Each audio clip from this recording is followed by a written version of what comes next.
देखो बच्चों, सवाल इसमें कह रहा है, साइंस के जो क्वेश्चन है 50 क्वेश्चन, इसमें पहला क्वेश्चन है कि अभिकेंद्रीय बल को ज्ञात करने का सूत्र क्या होता है।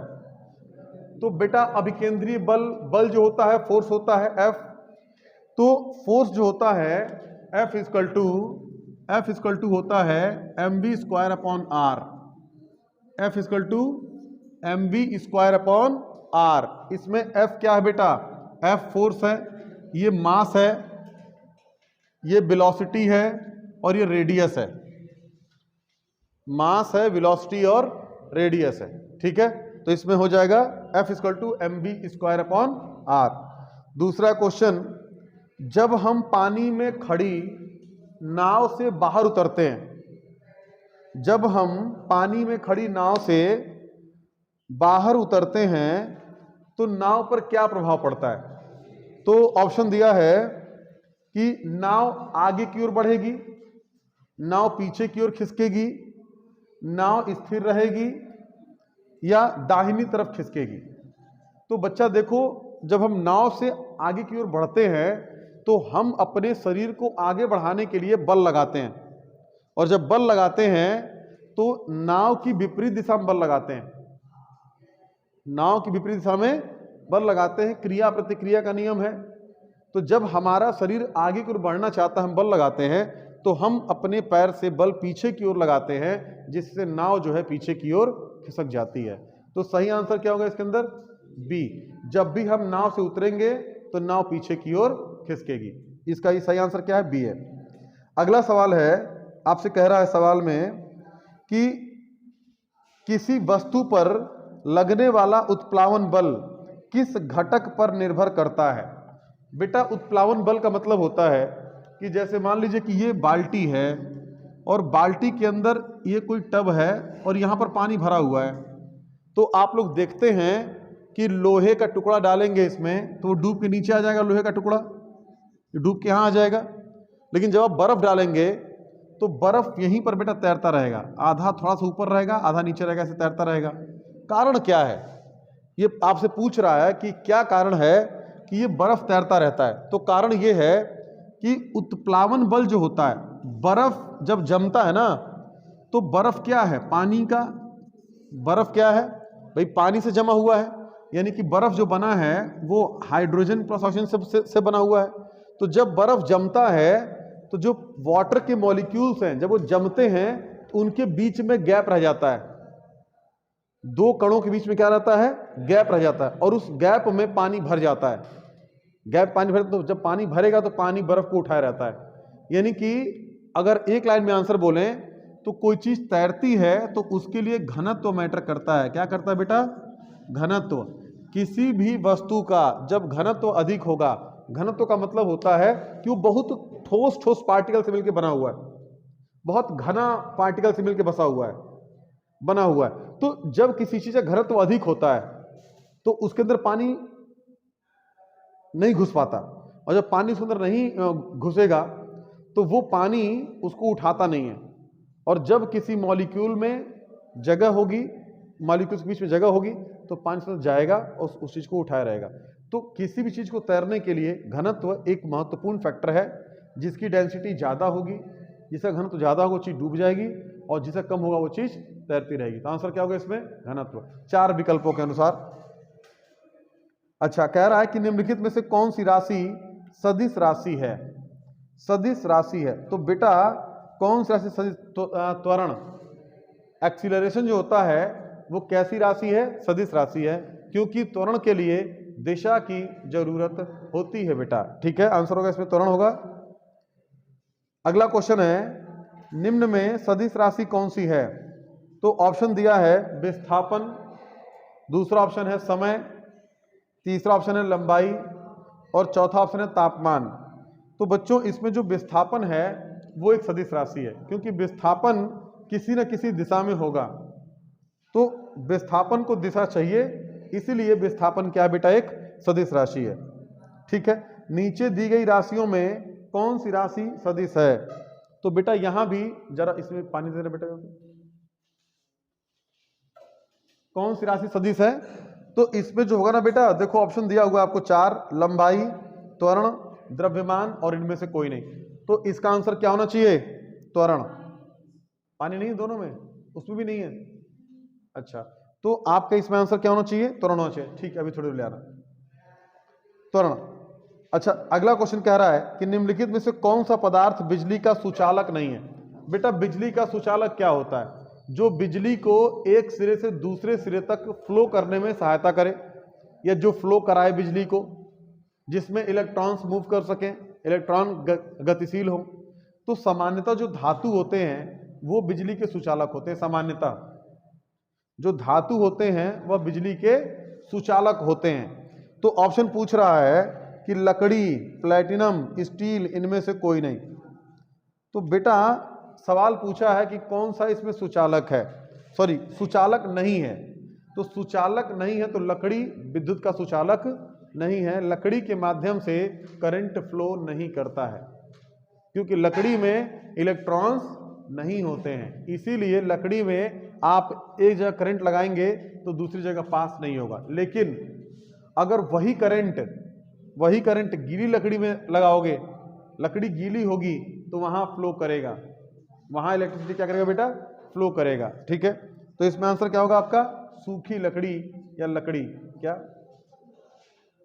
प्रश्न क्वेश्चन नहीं हुआ है? अच्छा, सबसे ज्यादा प्रत्यास्था वाला पदार्थ होता है, सबसे ज्यादा प्रत्यास्था वाला बेटा क्वार्ट्ज। क्वार्ट्ज जो है ये होगा सर्वाधिक प्रत्यास्था इसमें। ए बेटा, प्रत्यास्था का मतलब होता है किसी चीज का फैलाव, या किसी चीज का जो है आप कह सकते हो कि जो एक्सटेंशन होता है उसको बोलते हैं प्रत्यास्था। खिंचाव, फैलाव आप कह सकते हो। अगला सवाल है कि यदि पृथ्वी पर किसी वस्तु का वजन 60 किलोग्राम है तो चंद्रमा पर कितना होगा? तो देखो बेटा, चंद्रमा पर कितना होगा?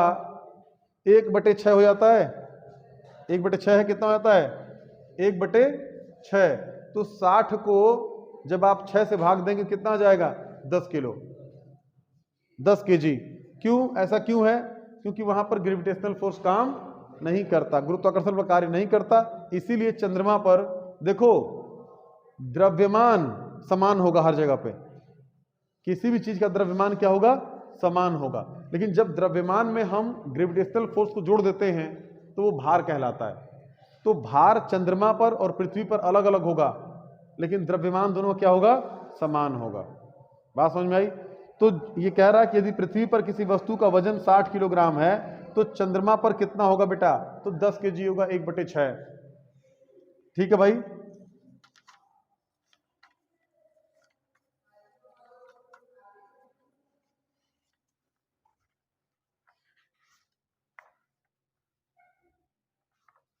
अगला सवाल है, चंद्रमा पर एक व्यक्ति के भार पर क्या असर होगा? बेटा फिर वही सवाल पूछ रहा है। भार की जब बात करेगा तो भार घटता है, भार घटता है, लेकिन द्रव्यमान पे कोई असर नहीं पड़ेगा। द्रव्यमान क्या होता है? जो एक्चुअल मास है हमारा, जो हमारा वास्तविक मास है। जैसे अगर मुझे किसी ऐसी जगह पर तौला जाए जहां पर पृथ्वी का गुरुत्वाकर्षण बल ना हो, तो जो मेरे शरीर का वजन है वो मेरा द्रव्यमान कहलाएगा। जो मेरे शरीर का टोटल वेट होगा वो क्या कहलाएगा? द्रव्यमान कहलाएगा। लेकिन जब मुझ पर ग्रेविटेशनल फोर्स काम कर रहा है, जब काम कर रहा है तो वह क्या होगा? वो भार होगा। भार में गुरुत्वाकर्षण बल जुड़ा हुआ रहता है, जबकि द्रव्यमान में जुड़ा हुआ नहीं रहता है। तो भार अलग अलग स्थानों पर अलग अलग हो सकता है, लेकिन द्रव्यमान सभी स्थान पर क्या होगा बेटा? एक जैसा ही होगा। मेरी बात क्लियर है आपको? अगला सवाल देखिए, कह रहा है कि एक वायु अवरुद्ध पिंजरे से लटकी हुई स्प्रिंग तुला में एक तोता बैठा हुआ है। तोता उड़ना आरंभ करता है स्प्रिंग तुला के पाठ में। बेटा कह रहा है कि एक वायु अवरुद्ध पिंजरे में लटकी हुई एक स्प्रिंग तुला से एक तोता बैठा हुआ है। तोता उड़ना आरंभ करता है स्प्रिंग तुला के पाठ में। बेटा कोई परिवर्तन नहीं होगा, कोई परिवर्तन नहीं होगा। इसलिए नहीं होगा क्योंकि जो स्प्रिंग तुला से पिंजरा लटका हुआ है वो पिंजरा जो है तोते के भार की तुलना में अधिक भारी है। तोते के भार की तुलना में क्या है, वो अधिक भारी है, तो उसके उड़ने से कोई उस पर असर नहीं पड़ेगा, तो परिवर्तन नहीं होगा इसमें कोई भी। आंसर सी मारिए। अच्छा, भारी वस्तु को पानी में डुबोने से वह हल्की महसूस होती है, इसका प्रमुख कारण क्या है? जब आप किसी भारी वस्तु को पानी में डुबोते हो तो वह हल्की महसूस होती है। कभी महसूस किया आप लोग? ऐसा इसलिए होता है क्योंकि जब आप किसी चीज को डुबाते हो तो एक उस पर बल कार्य करता है, जो जैसे मान लो आपने बाल्टी ली और बाल्टी को जब डालते हो पानी में, तो पानी का जो नीचे से उत्प्लावन बल है, यानी कि पानी नहीं चाहता कि उसमें कुछ डूबे, लेकिन जब आप प्रेशर लगाते हो तो पानी भी नीचे से ऊपर की ओर बल लगाता है। तो जब पानी नीचे से ऊपर की ओर बल लगाता है तो उसी बल के कारण कोई चीज तैरती है, तो उसको बोलते हैं उत्प्लावन बल। तो एक लाइन में आंसर होगा कि उत्प्लावन बल के कारण कोई चीज हमको हल्की महसूस होती है। और इसको अगर हमको समझना है कि एक्चुअली उत्प्लावन बल क्या है, तो जब हम किसी चीज को पानी में डालते हैं तो पानी उसको ऊपर उठाने का प्रयास करती है, और इसी बल को हम क्या कहते हैं बेटा? उत्प्लावन बल कहते हैं। तो उत्प्लावन बल के कारण हमें कोई चीज जो है हल्की महसूस होती है। क्या आपको मेरी बात समझ में आ रही है? क्या ये सवाल मन में बैठ रहे हैं? बेटा इन्हीं क्वेश्चंस को बार बार रिपीट करो, बार बार रिपीट करो। साइंस के लगभग आपको 1500 से 1700 क्वेश्चन कराऊंगा, और मैं आपको विश्वास दिलाता हूं कि उससे बाहर किसी परीक्षा में कुछ नहीं जाएगा। वनडे एग्जाम में मतलब 1500 से 1700 क्वेश्चन होंगे, टोटल होंगे, और जिससे अब क्या होगा कि आप लगभग 95% प्रश्नों को अग्निवीर में, चाहे एसएससी जीडी में, चाहे पुलिस में, आप साइंस के पकड़ लेंगे। इससे बाहर कुछ नहीं जाने वाला। और इतना याद कर लो, कोई तुमको पछाड़ नहीं पाएगा, मैं आपको विश्वास दिला रहा हूं। जितने क्वेश्चन करा उनको तैयार कर लो बेटा, कोई आपको पछाड़ नहीं पाएगा। बस चीजों को समझते हुए चलो। अगला, किसी कोई डाउट है? कोई कुछ पूछना चाहता है? पूछ लो, कोई डाउट हो तो। कोई डाउट नहीं इंदल?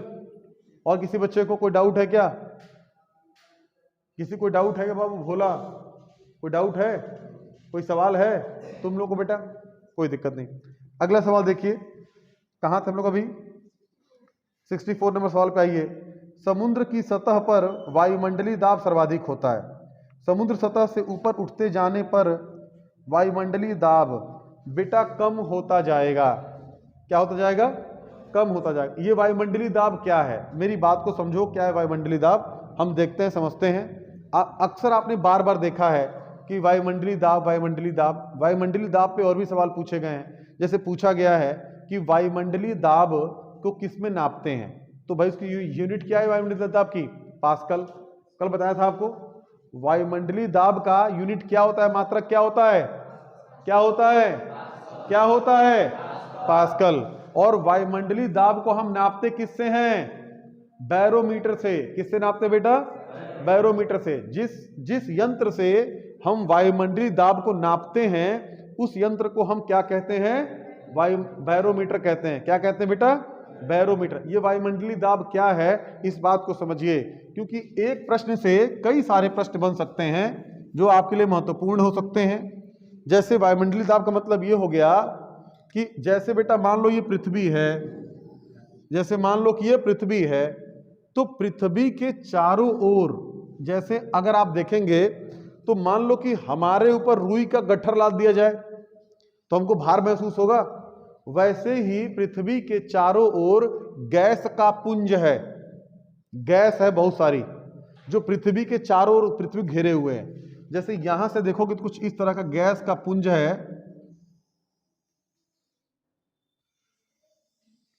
जो पृथ्वी को घेरे हुए है। और ये जो गैस है ना बेटा, जो हमारा वायुमंडल है, वो लगभग जो सबसे जो ज्यादा सघन है वो 12 किलोमीटर की ऊंचाई तक है। हालांकि 1000 किलोमीटर तक हम कह सकते हैं, लेकिन जो सर्वाधिक डेंसिटी है गैसों की वो कहां तक है? 12 किलोमीटर की ऊंचाई तक। जैसे मान लो कि मैं तुमको यहां से 12 किलोमीटर ऊपर तक ले जाऊं तो आपको लगभग ये सारी परिस्थितियां मिलेंगी जो यहां पर हैं, लेकिन 12 किलोमीटर के बाद माहौल बिल्कुल बदलता हुआ दिखाई देगा आपको।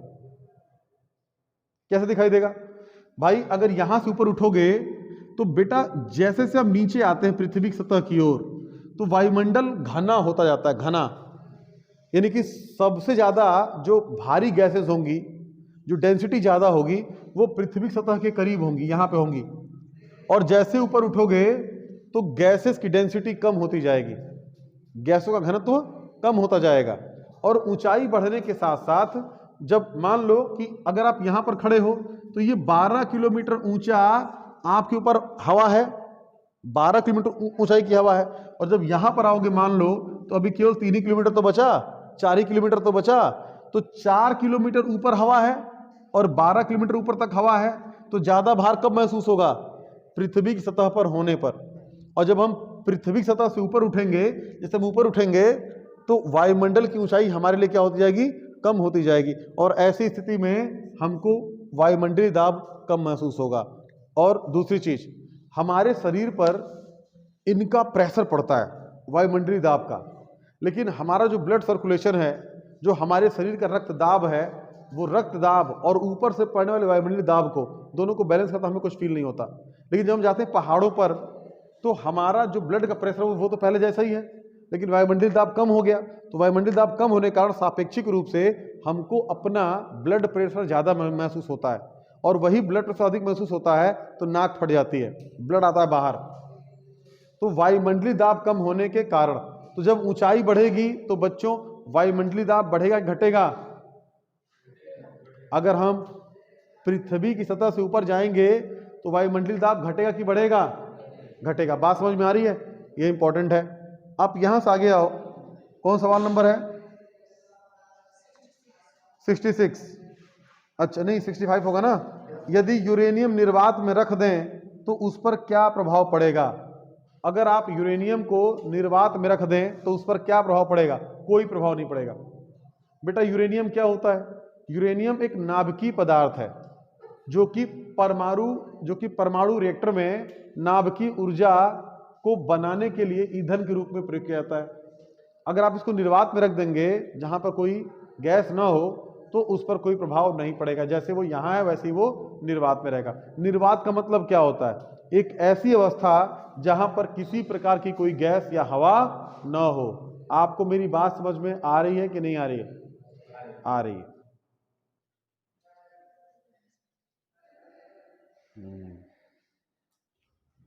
अच्छा, अगर हम यहां से आगे बढ़े बच्चों, पहाड़ पर चढ़ने पर दबाव बढ़ता है या घटता है? बताओ क्या होगा? पहाड़ पर चढ़ेंगे तो वायुमंडलीय दाब घटेगा कि बढ़ेगा? क्या होगा? घटेगा। क्यों घटेगा? क्योंकि ऊंचाई बढ़ रही है तो वायुमंडल की ऊंचाई क्या हो रही है? कम हो रही है, तो वायुमंडलीय दाब क्या होगा बेटा? घटेगा। दबाव बढ़ने से तरल पदार्थ का क्वथनांक क्या होगा? बेटा क्वथनांक क्या होता है? क्वथनांक का मतलब होता है कि जब कोई चीज लिक्विड से गैस में बदल जाए, जब कोई चीज लिक्विड से किसे बदल जाए? गैस में बदल जाए। तो जैसे मान लीजिए कि सामान्य कमरे में 100 डिग्री सेंटीग्रेड पर पानी भाप बन जाता है, तो अगर मैं उस पानी को का दबाव बढ़ा दूं, यानी कि उस पानी को मैं एक ऐसे ट्यूब में रख दूं जहां बहुत ज्यादा प्रेशर है उसके ऊपर, तो जब प्रेशर अधिक होगा तो पानी को भाप बनने में हमको अधिक देर तक गर्म करना पड़ेगा। क्यों? क्योंकि उसके मॉलिक्यूल जल्दी से दूर नहीं हटेंगे। भाई जब पानी के मॉलिक्यूल्स दूर दूर होते हैं वही तो गैस का फॉर्म है, लेकिन जब उसके ऊपर दबाव रहेगा तो क्या जल्दी वो दूर दूर होंगे? नहीं होंगे। और जब नहीं होंगे तो हमको तापमान क्या करना पड़ेगा? बढ़ाना पड़ेगा। तो इसका मतलब यह है कि जब भी लिक्विड पर हम दबाव को बढ़ाएंगे तो दबाव बढ़ाने से उस लिक्विड का क्वथनांक क्या होता है बेटा? बढ़ जाता है, यानी कि अधिक तापमान पर वह वाष्पित हो पाएगा। आपको मेरी बात समझ में आ रही है? साइंस को केवल समझना है। क्लियर बात? अगला क्वेश्चन देखिए, यदि आप एक पहाड़ पर जाते हैं तो मरकरी बैरोमीटर में उपस्थित पारे का तल बेटा घटेगा। अगर आप एक पहाड़ पर जाएंगे तो वायुमंडलीय दाब घटेगा ना, वायुमंडलीय दाब क्या होगा? घटेगा। तो जो बैरोमीटर के अंदर पारा है उसका लेवल क्या होगा? डाउन होगा। क्यों? क्योंकि एटमॉस्फेरिक प्रेशर क्या हो रहा है? घट रहा है, वायुमंडलीय दाब घट रहा है। आपको मेरी बात समझ में आ रही कि नहीं आ रही है? अगला सवाल देखिए,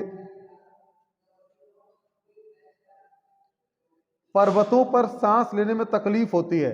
बेटा ऐसा इसलिए होता है क्योंकि पर्वतों पर ऑक्सीजन कम होता है। पर्वतों पर ऑक्सीजन क्या होता है बेटा? कम होता है, इसलिए तकलीफ होती है। अच्छा, वायुदाब समुद्र सतह पर कितना होता है? तो बेटा 76 सेंटीमीटर। कितना होता है बेटा? 76 सेंटीमीटर ऑफ Hg। ये आंसर मारिए इसमें। अगला सवाल है, तरल सभी दिशाओं में समान दाब पारित करता है, यह कथन किससे संबंध रखता है? बेटा ये पास्कल का नियम है। जो तरल पदार्थ होगा, जैसे मान लो कोई हमने भगोने में लिया पानी, तो भगोने के अंदर जो पानी है वो पानी इस दीवार पर भी उतना ही प्रेशर बनाएगा, भगोने के इस दीवार पर भी उतना ही प्रेशर बनाएगा। सभी दिशाओं में तरल का समान प्रेशर होता है, सभी दिशाओं में। तो ये बात सबसे पहले किसे बताई थी? पास्कल ने। इसीलिए इसको पास्कल का नियम कहते हैं। किसका नियम कहते हैं बाबू? पास्कल का नियम कहते हैं। आंसर मारिए बी। निम्न में से सौर ऊर्जा का स्रोत कौन सा है? बेटा निम्न में से सौर ऊर्जा का स्रोत कौन सा है? ऑक्सीकरण। ऑक्सीकरण। सूखी बैटरी में कौन सी ऊर्जा इकट्ठी होती है? बेटा रासायनिक ऊर्जा।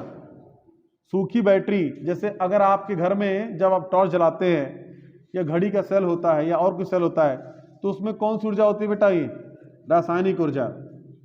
कार्य करने की क्षमता को क्या कहते हैं? बेटा कार्य करने की क्षमता को ऊर्जा कहते हैं। कार्य करने की क्षमता क्या बोलते हैं बेटा? ऊर्जा कहते हैं। पिंड के स्थानांतरण में कौन सी ऊर्जा होती है? मतलब जब कोई चीज एक स्थान से दूसरे स्थान पर जाती है तो उसमें कौन सी ऊर्जा होती है बेटा? गतिज ऊर्जा। क्या होती है? गतिज ऊर्जा। आंसर मारिए इसमें आप डी। गतिज ऊर्जा मालूम करने का सूत्र क्या है? बेटा गतिज ऊर्जा मतलब किसी वस्तु में कितनी गतिज ऊर्जा है, ये मालूम करने का सूत्र होता है 1/2 मास इंटू वेलोसिटी का स्क्वायर, हाफ mv स्क्वायर। यहां पर m क्या है बेटा? मास, और ये क्या है? वेलोसिटी। तो मास इंटू वेलोसिटी का स्क्वायर, और उसमें 2 से भाग दे देंगे तो हम ये पता कर सकते हैं किसी वस्तु में कितनी गतिज ऊर्जा है। ठीक है भाई साहब। अगला सवाल देखिए,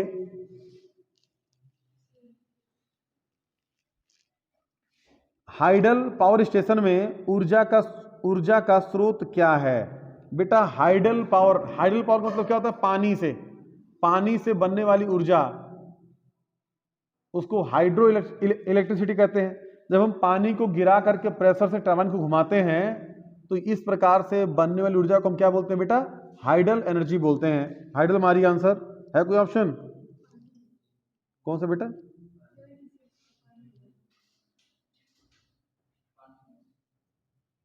हाइडल पावर ऊर्जा में पानी सी है, ऑप्शन सी मारिए। शक्ति का मात्रक क्या होता है? वॉट। मैंने पहले बताया आपको, शक्ति का मात्रक क्या होता है? वॉट। बहते हुए पानी में किस प्रकार की ऊर्जा पाई जाती है? बेटा गतिज ऊर्जा पाई जाती है।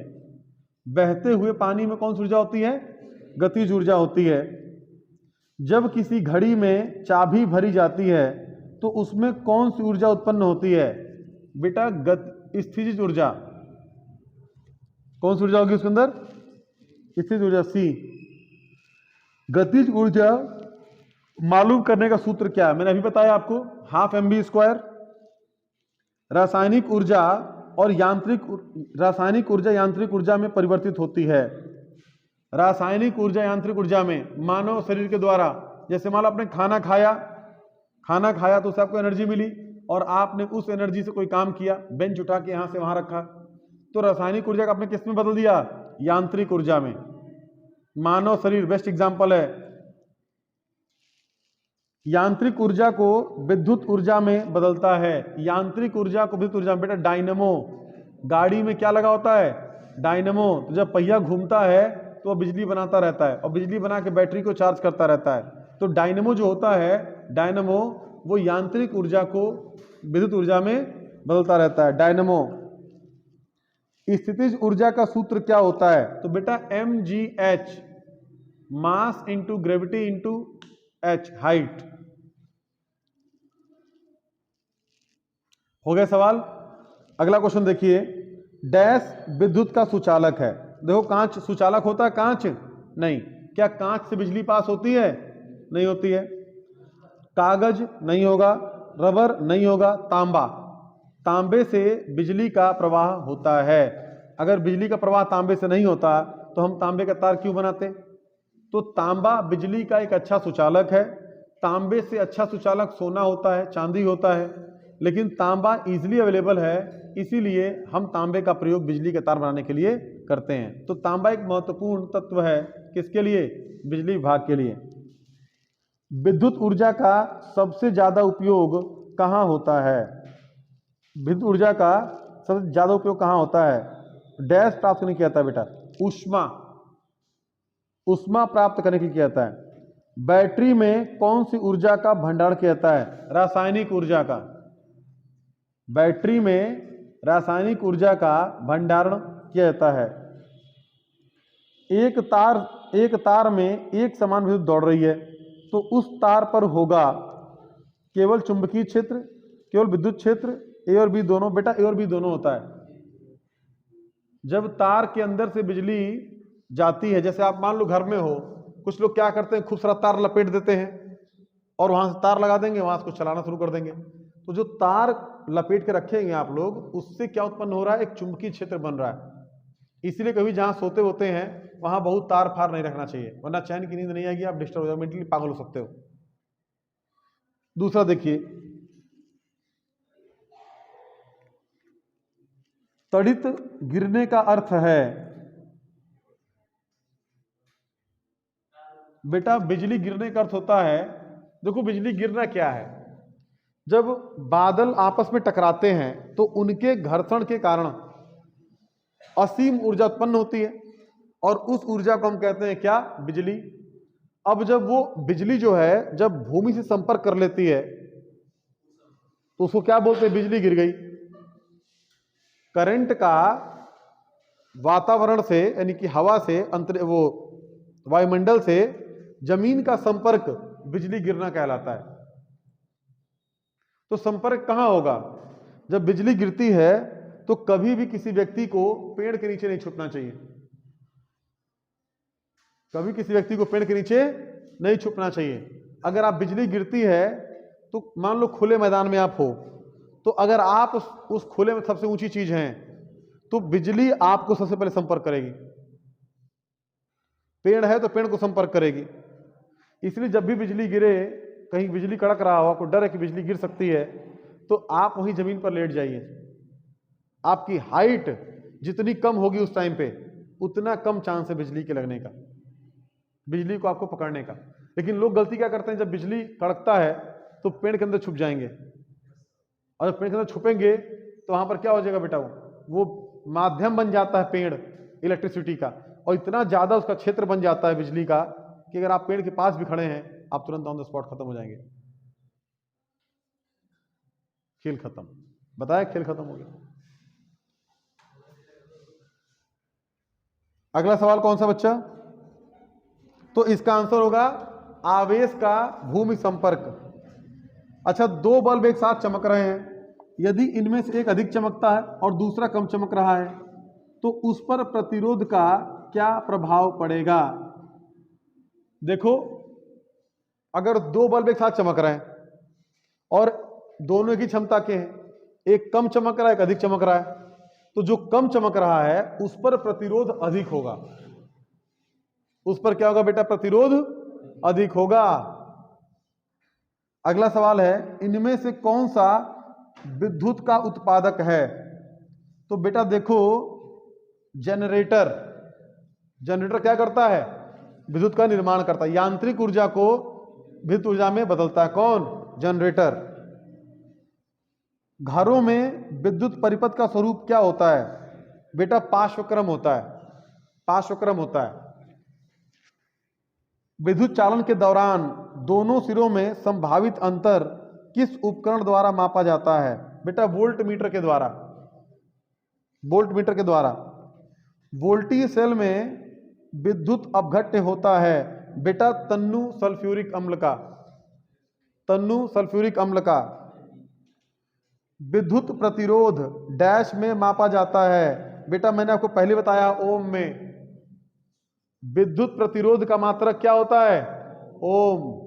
ये मैंने आपको पहले भी क्लास में मैं आपसे चर्चा कर चुका हूं। प्रतिरोध का मात्रक क्या होता है बेटा? ओम। ये मैंने पहले बताया आपको। ओम के नियम से कौन से समीकरण संबंधित हैं? तो बेटा V equal to I R, V equal to I R. Ohm मात्रक है किसका? विद्युत प्रतिरोध का। यदि तीन प्रतिरोध 4 ओम, 5 ओम, 20 ओम को समानांतर में जोड़ा जाए तो प्रतिरोध पर तो कुल प्रतिरोध क्या होगा? बेटा 2 ओम का होगा। बिजली का सबसे अच्छा संवाहक है चांदी। मतलब बिजली सबसे अच्छा किसमें फ्लो करता है? चांदी में फ्लो करता है बच्चों। 50 क्वेश्चन हो गए।